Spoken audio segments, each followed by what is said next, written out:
Salvete amici amicaeque. This is Brent Cavito, and this is my presentation on Corydon's winning words in Eclogue 7. And here's the citation information for those of you who want to read this. You can just search that on Launay and it'll come right up. Okay. So this whole poem is about this singing contest, and in the end, this character named Corydon wins.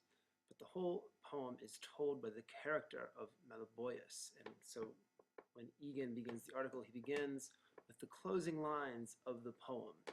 Haec memini et victum frustra contendere thyrsen, ex illo Corydon est tempora nobis.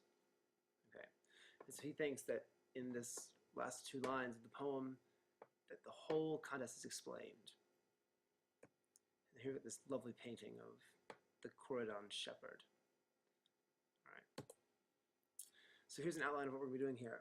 Before we get to the end of it, I'm going to give you a summary of the poem, and then that's going to sort of just go into Egan's points, and we'll look at this bilingual pun on the name Corydon, this clue that's given as to who is the victor and why in the words victum frustra.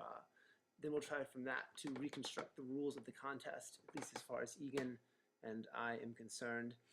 And then we'll discuss the significance of the name Phyllis, which is where the whole thing seems to turn, according to Egan, and then we'll discuss the final contest's denouement, which builds on Phyllis. And then I'll have some further comments because I think Egan is really accurate, but doesn't quite take his argument far enough. All right, so the whole poem opens with Meliboeus, and he is telling this story, and I think the somewhat ring composition construction here is very significant in the end because of Meliboeus' role in delivering the final couplet of the poem. And so if you'll just follow along with your eyes, I'm going to read the first three lines, English translation out of the Loeb, and that's what I'm going to be using throughout here. Later on, I'll have the English visible, and you'll be able to follow along and actually see it. But here I'm just going to read. So anyway, for the sake of time, just English. Daphnis, it chanced, had made his seat beneath a whispering ilex, while Corydon and Thyrsis had driven their flocks together. Thyrsis his sheep, Corydon his goats, swollen with milk, both in the bloom of life, Arcadians both, ready in a singing match to start, ready to make reply. To this place, while I sheltered my tender myrtles from the frost, my he-goat, the lord of the flock himself, had strayed, and I catch sight of Daphnis. As he in turn saw me, quick, he cries, come hither, Meliboeus, your goat and kids are safe, and if you can idle a while, pray rest beneath the shade. Hither your steers will of themselves come over the meadows to drink. Here Mincius fringes his green banks with waving reeds, and from the hallowed oaks swarm humming bees. What could I do? I had no Alcippe or Phyllis to pin my new-weaned lambs at home, and the match, Corydon against Thyrsis, was a mighty one. Still, I counted their sport above my work, so in alternate verses the pair began to compete, alternate verses the muses chose to recall. These Corydon, those Thyrsis, sang in turn. Okay, and so that's the introduction to that. And it goes on from there with Corydon starting off and Thyrsis responding, and they're each speaking in these quatrain hexameters, which is very interesting. You may have noticed that already we've seen the name Phyllis in line 14. It's got to be a clue. There's no way Vergil does it on accident. And in line 16 is just so great. Et certamen erat, Corydon cum Thyrsidae magnum. Yeah, this is going to be good. Egan begins his argument around the name Corydon and what he thinks is going on there with this bilingual pun, even though it is made in the last line of the poem. And so we're going to address this sort of out of order, but then I'll try to reconstruct it later in the proper order. So he points out a few things. First, that it is a Greek name that is used in Theocritus, like a number of other names that we've seen so far in the poems. Now, it's very similar phonetically to these Greek nouns, Corydon and Kouros, which mean lark. There's one there. I don't know if that's actually the Mediterranean version, but the yellow is cool. So he argues, and here's a quote, that it is actually integral to the question of how Corydon won the contest. That is, this bilingual pun at the end, which he points out a lot of people have just missed. So there we go. There's the bird again. Now, he reconstructs this last couplet and pointing out, that poetry is what is lost in the translation. He takes that to its absolute absurd limit here and just totally kills the joke by explaining it too much. So here we go.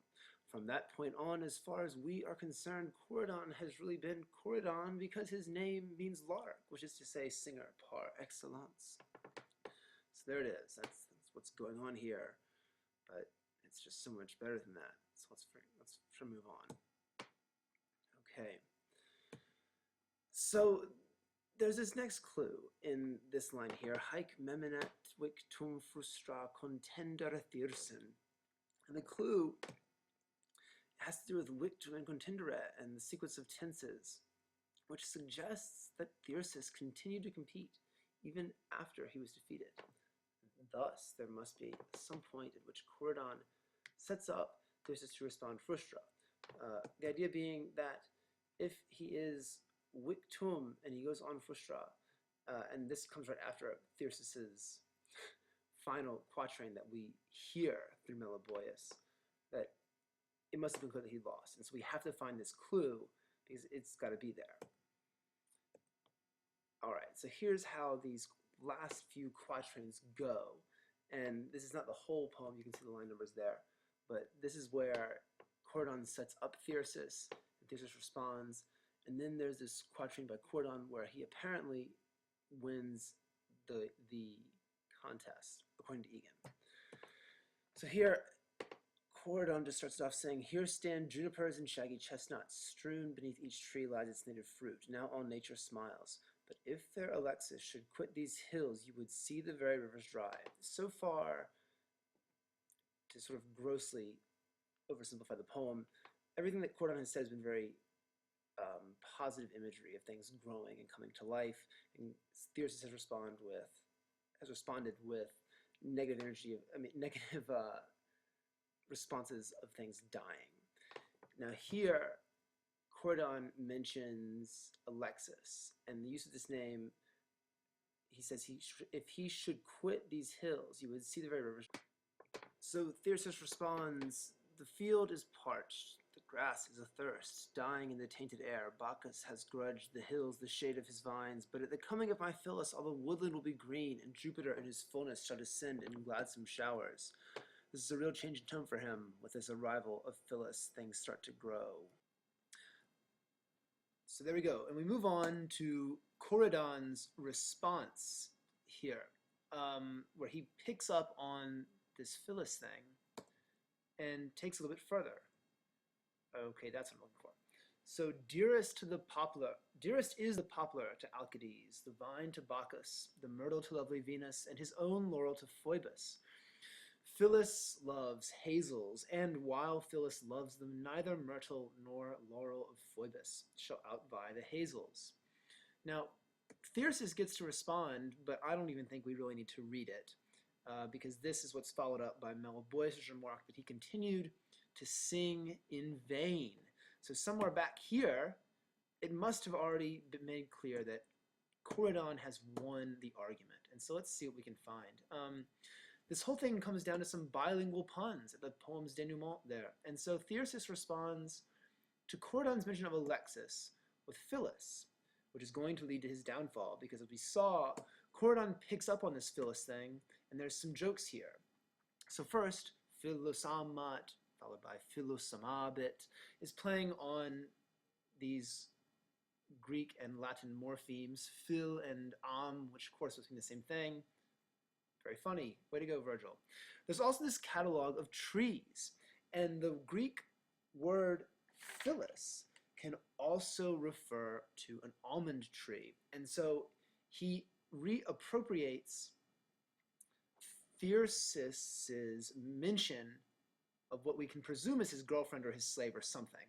And turns her into this tree, playing on it, but also adding her to this catalog. There's also the phonetic similarity between Corydon and Corylos. And so there's quite a complex little reappropriation that he's doing here of Phyllis's name. So Corydon has taken this sort of innocently mentioned Phyllis character and turned it into this really elaborate pun. So it plays on both the repetition of Amat, it also plays on the fact that Phyllis could be a tree. Then these remarks that Phyllis, Amat, Corylos, that can play on the phonetic similarity between Corydon and Corylos. And so in the end here, you know, Corydon is really putting it to Thyrsis in the way he takes Phyllis's name and just makes it mean so much more than Thyrsis does.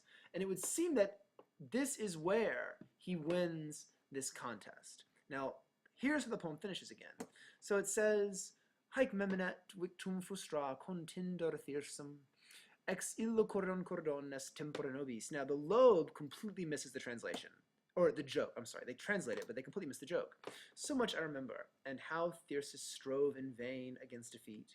From that day, Corydon is the one and only Corydon for us. A lot of people have interpreted this Corydon, Corydon, to be the idea being that he is being championed, and so they're shouting his name, ex illo Corydon, Corydon, est tempora nobis. But this idea that it is saying that from that moment, Corydon was really the lark to us, like he was really the master singer, is great. And so here's where I think that Egan sets up his argument perfectly and makes his points, but I don't think he takes it far enough. I see this as Meliboeus then... So Thyrsis is unable to respond to Corydon in a way that can win the match. It would seem that Corydon has won there. Meliboeus here beats Corydon at his own game. He takes this innocent name, Phyllis, which he then reminds the audience, has all these other meanings, and makes jokes out of it to win the contest. Here, Meliboeus, does the exact same thing to Corydon, where he takes his name with its bilingual puns and plays on them, and wraps up the whole poem right there. So to sort of summarize the ending here, Meliboeus comes in, beats Corydon at his own game, closes the poem with this great pun, and he does it in only 2 lines, when everybody else has been using 4. And so I guess I'll close with the point that this won't be the last time that we see Vergil try to beat somebody else at their own game using only half the space. All right, thank you. Wale te.